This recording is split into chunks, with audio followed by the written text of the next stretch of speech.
जय जय रघुवीर समर्थ. परमपूज्य डॉक्टर काकांना आणि परमपूज्य गुरुमाऊलींना वंदन करते व तुम्हा सर्वांच्या हृदयस्थ असलेल्या रामाला प्रणाम करते.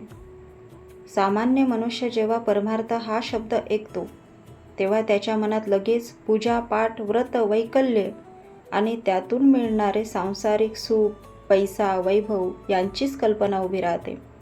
त्याला वाटते देवाची भक्ती म्हणजे आपल्या इच्छा पूर्ण करण्याचे साधन. पण संतांनी सांगितलेला परमार्थ हा यापेक्षा पूर्णपणे वेगळा आहे.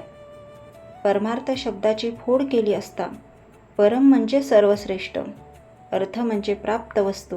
अर्थ या शब्दाचा लोकप्रिय अर्थ धन असा होतो. वेदांताप्रमाणे अर्थ या शब्दाचा अर्थ पैसा किंवा धन न होता जी प्राप्त वस्तू आहे. प्राप्त वस्तू ती कुठली तर ते आत्मतत्व जे देहाच्या आतच आहे, म्हणून त्या तत्वाला प्राप्त म्हटलंय. तर मग या नरदेहाच्या द्वारा सद्गुरूला शरण जाऊन सर्वश्रेष्ठ प्राप्तव्याची प्राप्ती म्हणजे परमार्थ होय. जे प्राप्तच आहे त्याची प्राप्ती, त्याला शोधावं लागत नाही.